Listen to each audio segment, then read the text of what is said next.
20,000 சேலரியில் ஆரம்பிச்சு 1 கோடி இலக்க அடைய முடியுமா? 3,500 ரூபாய் சேலரியிலேருந்து 1 கோடி இலக்க நானே அடைஞ்சேன். ஸோ 20,000 சேலரியிலேருந்து 1 கோடி இலக்க அடைய முடியுமா? நீங்க என்ன நினைக்கிறீங்க? நிச்சயமா முடியுங்க. பட் ஒன் திங், சேலரி எவ்வளோ அப்படிங்கிறது முக்கியம் இல்லைங்க. சேலரியில் உங்களால் எவ்வளோ சேவ் பண்ண முடியுது அப்படிங்கிறது ரொம்ப ரொம்ப முக்கியம். அது மட்டும் இல்லை, சேலரி வளர வளர நீங்கள் அதே அளவு சேமிக்கிறீங்களா அல்லது உங்கள் சேமிப்பு வளர்றது சேலரி வளர்ச்சியோட பெட்டராக இருக்கா அப்படிங்கிறது. இதெல்லாம் முடியுமா அப்படின்னு கேட்குறீங்களா? கணக்கு போட்டு பாருங்க, நிச்சயமாக முடியும்.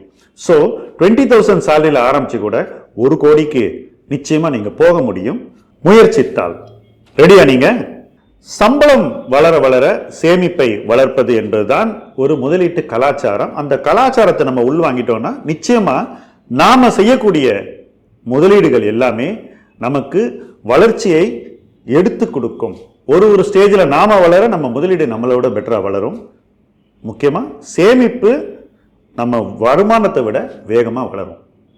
ஸோ சேமிப்பு வருமானத்தோட அதிகமாக வளரும் போது நிச்சயமாக முதலீடுகளும் நல்ல வேகம் பிடிக்கும். ஸோ அந்த இலக்கு என்பது நமக்கு இன்னும் ஈஸி ஆகிடும்.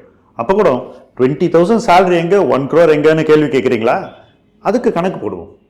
20,000 சேலரியிலேருந்து 1 crore நோக்கி போகிறதுக்கான சிம்பிளான investment methods SIP, step up, lump sum, 3 விஷயங்களும் சேர்ந்து உருவாக்கப்படுற ஒரு இன்வெஸ்ட்மெண்ட் மெத்தட் தான் உங்களை 20,000 சேலரியிலேருந்து நேராக கொண்டு போய் 1 crore நிறுத்தும். பட் வெறும் எஸ்ஐபி பண்ணால் என்ன சார் ஆகும் அப்படின்னு நிறைய பேர் கேட்குறாங்க. ஏன்னா எல்லாருக்கும் என்ன சொல்கிறது, எஸ்ஐபி பண்ணால் போதும் நீங்கள் கோலை ரீச் பண்ணிடுவீங்கன்னு. வெறும் 1000 ரூபாயை நீங்கள் சேவ் பண்ணுறீங்கன்னு வச்சுக்கோ, மாதம் எஸ்ஐபி பண்ணுறீங்க.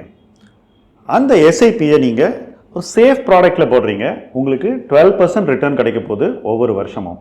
39 வருஷத்தில் உங்கள் கையில் 1 கோடி ரூபாய் இருக்கும். பிளெயின் எஸ்ஐபி பண்ணாக்கா 1 crore ரீச் பண்ணிடுவீங்க. ஃபாஸ்ட்டாக போகணுமா? வேற வழி இருக்குது. 20,000 சேலரியில் ஸ்டார்ட் பண்ணால் கூட எனக்கு சீக்கிரம் 1 crore போகணும் அப்படின்னு நீங்கள் சொல்கிறீங்களா?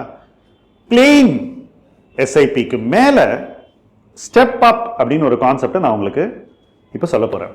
ஸோ 1000 rupees நீங்கள் எஸ்ஐபி பண்ணுறீங்க. 20,000 ரூபாய் சேலரியில் அது வெறும் 5%. பட் அடுத்த வருஷம் நீங்கள் 1000 2000 ஆக்குறீங்க. இப்படி ஒவ்வொரு வருஷமும் நீங்கள் உங்கள் சேவிங்கை 1000 rupees ஏற்ற போகிறீங்க. இப்படி ஏற்றினாலே நீங்கள் 23 இயர்ஸில் 1 crore ரீச் பண்ணுவீங்க. ஸோ உங்கள் சம்பளம் ஏற ஏற நீங்கள் உங்கள் சேமிப்பை ஏற்ற போகிறீங்க. அண்ட் இம்பார்ட்டன்ட் பாயிண்ட் நீங்கள் இதில் ஞாபகம் வச்சுக்க வேண்டியது என்னென்னா, உங்கள் பேஸ் சேவிங் வெறும் 1000 ரூபாய் தான். தட் இஸ் வெறும் 5% ஆஃப் யர் சேலரியில் ஸ்டார்ட் பண்ணி அங்கேருந்து நீங்கள் சேவிங்ஸ் ரேட் ஏற்றிட்டு போனாலே 23 இயர்ஸில் நீங்கள் 1 crore ரீச் பண்ண முடியும். ஃபாஸ்ட்டாக போனோமா இன்னும் பெட்டர் மெத்தட் இருக்குது. 20,000 சேலரியிலேருந்து 1 crore எனக்கு ஃபாஸ்ட்டாக போகணும்னு சொல்கிறவங்க ஃபஸ்ட்டு சேவிங்கை இன்க்ரீஸ் பண்ண ரெடியா நீங்கள்? அதான் உங்கள் பேஸ் ஆஸ்க். ஸோ 20,000 சம்பளத்தில் நீங்கள் 25% சேவ் பண்ணுறீங்கன்னு வச்சுப்போம். ஸோ 5,000 ரூபாய் நீங்கள் சேவ் பண்ண போகிறீங்க. 5,000 ரூபாய் நீங்கள் சேவ் பண்ணிவிட்டு அதுக்கு அடுத்த வருஷத்துலேருந்து வருஷம் 1000 ரூபாய் இன்க்ரீஸ் பண்ண போகிறீங்க உங்களுடைய சேமிப்பை. ஸோ எஸ்ஐபி பண்ண போகிறீங்க. Starting amount 5,000. வருஷம் நீங்கள் 1000 ரூபாய் ஏற்ற போகிறீங்க. உங்களுக்கு கிடைக்க போகிற ரிட்டர்ன் 12%. அந்த ரிட்டர்னில் நீங்கள் 20 இயர்ஸில் நீங்கள் 1 crore ரீச் பண்ணுவீங்க. ஸோ ஃபாஸ்ட்டாக போகணும்னு நினைக்கிறவங்க ஸ்டார்டிங் சேவிங்ஸ் ரேட்டை 25% வச்சுக்கிட்டா நிச்சயமாக நீங்கள் இன்னும் உங்களுடைய இலக்கை சீக்கிரம் அடைய முடியும். ஸ்பீடுக்கு ஏற்ற மாதிரி உங்களுடைய வழிமுறையும் இம்ப்ரூவ் ஆகும். 20,000 rupees சேலரியிலேருந்து 1 crore போகிறவங்க என்ன மாதிரியான மெத்தடை யூஸ் பண்ணால் இன்னும் கொஞ்சம் சீக்கிரம் போக முடியும் அப்படின்னு கேட்டாங்க. 1000 ரூபாய் முதல்ல என்னால் சேவ் பண்ண முடியும், அவ்வளோதான் என்னால் ஃபஸ்ட்டு பண்ண முடியும். பட் நெக்ஸ்ட் இயர்லேருந்து என்னால் 2,000 ரூபாய் அதிகரிக்க முடியும் என்னோட சேவிங்ஸ் அப்படின்னு சொன்னாங்க. So first year 1000, second year 3,000, third year 5,000, fourth year 7,000. So 2,000 ஏற்றிக்கிட்டு போகிறோம்னு சொன்னாங்க. ரேட் ஆஃப் ரிட்டர்ன் அதே 12% தான் நம்ம அசியூம் பண்ண போகிறோம். 20 வருஷத்தில் நீங்கள் 1 crore ரீச் பண்ணிடுவீங்க. ஸோ ஸ்டார்டிங் ரேட் கம்மியாக இருந்தால் கூட நம்ம ஸ்டெப் அப் அதிகரித்து கூட நம்ம கோலை நம்ம சீக்கிரம் அச்சீவ் பண்ணிட முடியும். ஸோ ஒன்று ஸ்டார்டிங் ரேட் அதிகமாக இருக்கலாம், இன்னொன்று ஸ்டெப் அப் அதிகப்படுத்தலாம், இல்லை ரெண்டையுமே நம்ம அதிகமாக வச்சுக்கிட்டா இன்னும் சீக்கிரம் நம்ம கோல் அடைஞ்சிருவோம். 1 crore இன்னும் கிட்ட நம்ம நெருங்கிடும். என்னோட ஸ்டார்டிங் சேலரி ரொம்ப கம்மியாக இருந்துங்க. அந்த ஸ்டார்டிங் சேலரியிலேருந்தே நான் 1 crore 8 yearsல அச்சீவ் பண்ணேன். அதுக்கு சில பேசிக் ரீசன்ஸ் இருக்கு. ஒன்று என்னுடைய ஹை சேவிங்ஸ் ரேட், ரெண்டாவது என்னுடைய எல்லா இன்க்ரிமெண்டல் சேவிங்ஸையும் நான் இன்வெஸ்ட் பண்ணேன், மூணாவது என்னுடைய ரேட் ஆஃப் ரிட்டர்ன் அதிகமாக இருந்தது. அந்த காலகட்டங்களில் 25% ஏர்ன் பண்ணுறது ஈஸியாக இருந்தது.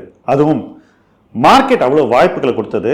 அந்த வாய்ப்புகளை சரியாக பயன்படுத்திக்கிட்டதுனால என்னால் அந்த இலக்கை 8 வருஷத்தில் அடைய முடிஞ்சுது. பட் இன்னைக்கு இருக்கக்கூடிய எக்கனாமிக் சுச்சுவேஷனில், இன்னைக்கு இருக்கக்கூடிய பொருளாதார வளர்ச்சியில் எந்த அளவுக்கு உங்களால் இன்வெஸ்ட் பண்ண முடியுமோ அந்த அளவுக்கு இன்வெஸ்ட் பண்ணி ரிஸ்க்கை கண்ட்ரோல் பண்ணி உங்கள் கோலை ரீச் பண்ணுறது தான் நல்லது. ஸ்டார்டிங் ரேட்டையும் டீசெண்டாக வைக்கணும், நல்லா சேவ் பண்ணணும், பேஸ் எஸ்ஐபி அமௌண்ட்டை கணிசமாக இருக்கணும், ஸ்டெப் அப் என்று சொல்லக்கூடிய ஆண்டுதோறும் அதிகரிக்கக்கூடிய அமௌண்ட்டை நீங்கள் நல்ல ஒரு தொகையாக வச்சுக்கணும்.